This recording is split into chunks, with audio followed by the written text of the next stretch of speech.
10 Dharmas interacted with wholesome minds. This is about when we talk about good people, these are the characteristics for you to decide someone is good. These are characteristics you find for yourself. For example, might be useful to you. You look for, let's say, a husband. You want a good man for a husband, don't you, girls? These are criteria. Isn't that cool? You look for employees, and you want to trust them, trustworthy employees. Look for how many of these are hits. They qualify for this. I look for disciples. I look for good disciples. So I look at you and I say, so you have 2 out of 10. Wow, that's a good start. And let's see if you go to 3 next 6 months or not, or 4 or 5. When you level off, I say, how much longer before you have to go? So these are the tips right here. You don't say good people. Good people has characteristics of goodness. Isn't that cool? So what are the characteristics? Faith, vigor, renunciation, shame, remorse, absence of greed, absence of anger, non-harming, light ease, and non-laxness. These are superior people that you want to draw near. You may want to use this list to choose who you hang out with, who you want to choose as friend, as teachers, as confidant, as bookkeeper, accountant, attorney. You go into details. They're good because you cultivate. Cultivate here is cultivation is an Asian concept. Cultivation, you're producing something that's good, that's beneficial. That's why we cultivate, like we cultivate crops, cultivate rice. Okay, we roll rice and you bring it to accomplishment.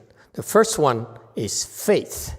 Faith here is the most important thing for goodness. Think about it, okay? You want to be gooder, it means that your faith is deeper. Just remember that. Eventually, when you see people who are not good and they're troublemakers, you see that they lack in faith, the faith. Actually not less, they actually begin to decline. Okay? Very insightful to me. Number 2, vigor. Vigor is you are relentless. You do more and more and more and more and more. And that's cultivation. That's goodness. Because when you do more with what we do, what we teach you, you're becoming gooder. You cannot become gooder unless you are vigorous. More and more vigorous. Not sneak around and try to take shortcuts. It's no such thing. Third one is enunciation.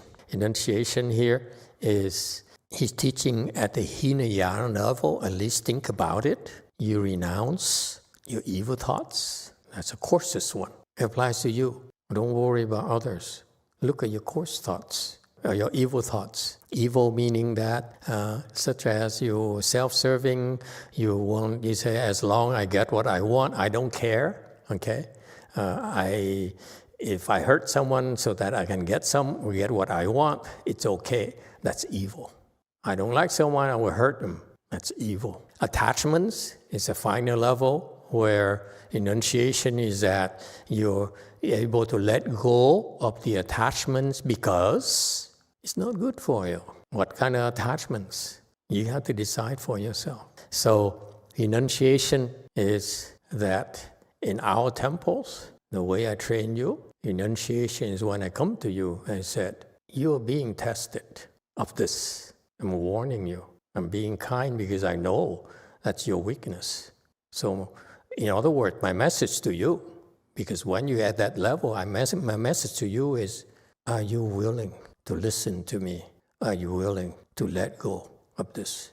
If not my fault. Is it clear? It's you. It's not you have to be responsible for your own actions. You can't blame me. 4, shame and remorse is 5th. Very important group here, a pair here.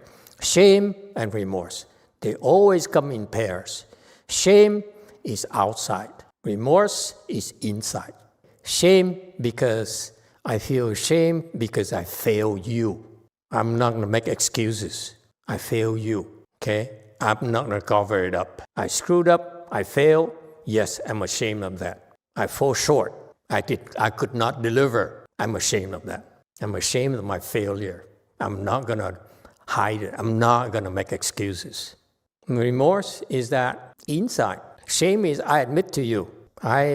Yes, I screwed up. I'm not going to hide it from you. I'm going to try to disguise it. If I know it's wrong, I will admit it because it's evil to hide it. Okay? You have no shame, meaning that you make excuses. Be careful when I get to you and I say, have you no shame? Boy, are you in trouble. I rarely use that. Number 5, remorse, is that inside you don't feel good about yourself. You tell yourself, I can be better than this. Unless you have remorse, you cannot be gooder. Is it clear? You have no remorse. You will never be gooder. I want you as adults, look at your children, your nieces and nephews, and you see the ones who will have trouble, you will have trouble with, as the ones that have no remorse. They're extremely dangerous. Children, adults, same thing.